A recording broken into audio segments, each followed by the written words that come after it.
Hello. Hello. We're joined by the Scotland manager, Steve Clarke. Steve, how are you after that? Preparations done, more or less? Thankfully. How are you feeling? Is everyone okay in there? Yeah, good. Day off tomorrow and then ready to go. What about that as an exercise? I mean, what were you looking for? Merely getting minutes in the tank for some of the players and coming through unscathed? We're looking to win, obviously. It's a really difficult one because the players are human and they're all thinking about what's going to happen next week. You've still got to play a game. I thought we were really good until we started to make the changes. We had a great control of the game. Changes come because I'm looking at minutes that people played on Monday night against Gibraltar, and I'm trying just to manage the minutes. I'm trying to get people on the pitch that might need a few minutes, so it becomes a little bit disjointed towards the end. But that's not a reflection on the boys that go on the pitch. That's just because you make so many changes and the game sort of drifted towards the end. And we lost two pretty poor goals. I'm not quite sure on the penalty decision, but we were just talking about that. Wasn't a penalty? Yeah. Where were you supposed to go? I think he's got to go for it. He gets a little touch in the ball and the referee decides to give them a penalty. But listen, that's not so important. The most important thing is we had a decent exercise. I thought some of the play was good and bring on next week. Is there anything that's happened in those two games, or particularly tonight, that's changed your thinking?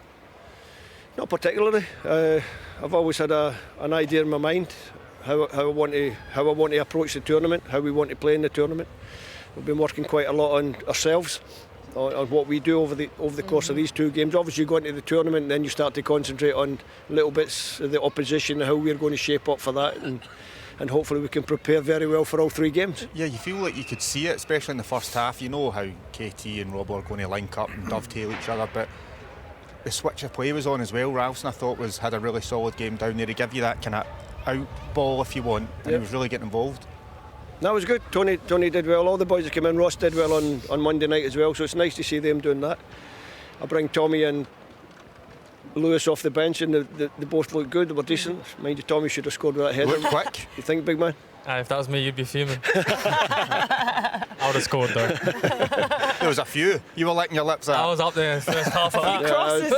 We got some. Listen, we got some good quality ball in the box from both sides of the pitch, which is good because that's something that we do work on. We try to put the opposition under pressure. So a lot of good moments. I quite like quite a lot of the time, and the crowd are probably looking and thinking it's a little bit boring when we sat in that mid block and just worked a little bit across the line and let Finland have the ball, but they weren't hurting us.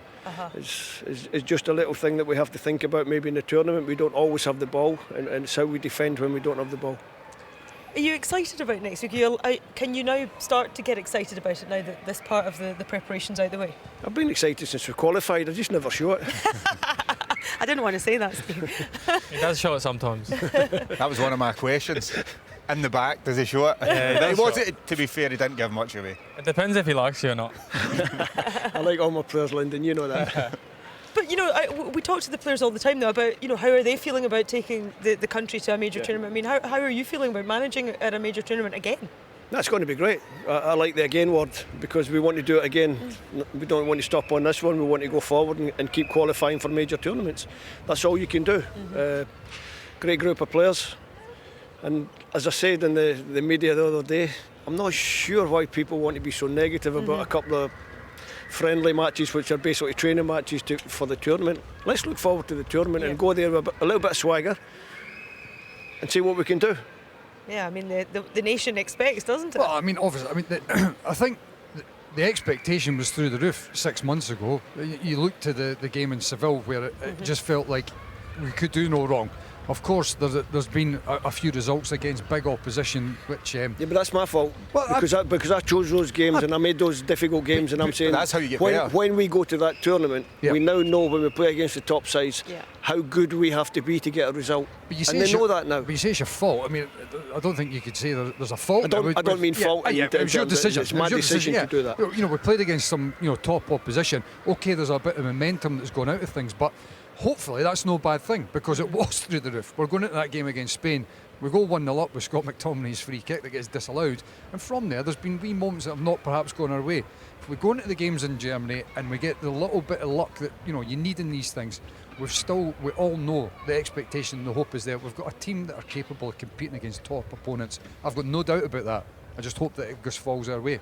And as you Michael, said, that's what we think as well, and that's the feeling within the dressing room. We're going to go there, we're going to be as competitive as we can be. If we play as well as we can, we believe the results will come. you've got to make, well, an announcement certainly in the next few hours, the squad announcement. Have you had a conversation with those players who won't be on the plane yet? Yeah, I have two really difficult conversations, as you can imagine, really difficult.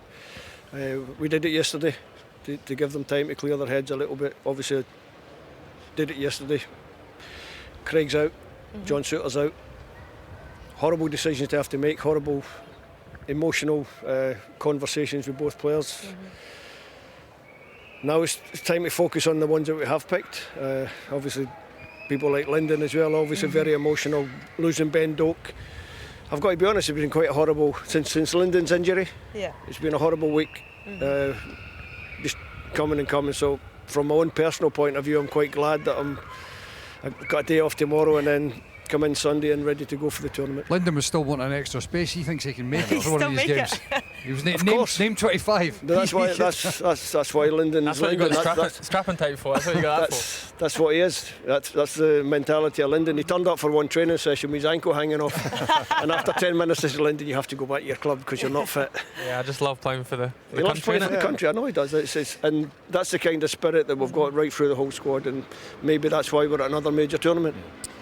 Disappointment for the two guys, but a moment to give Craig Gordon his 75th cap and a bit of a send-off certainly for this current period here at Hampden tonight.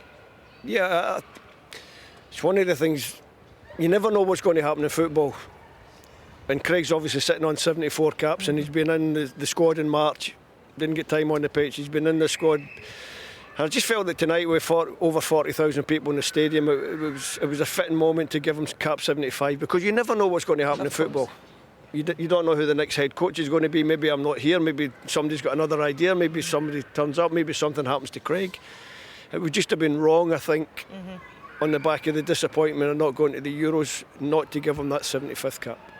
Well, we appreciate you talking to us. I know how hard a decision that would have been to leave those guys out, so all that's left for me to say, Steve, is good luck.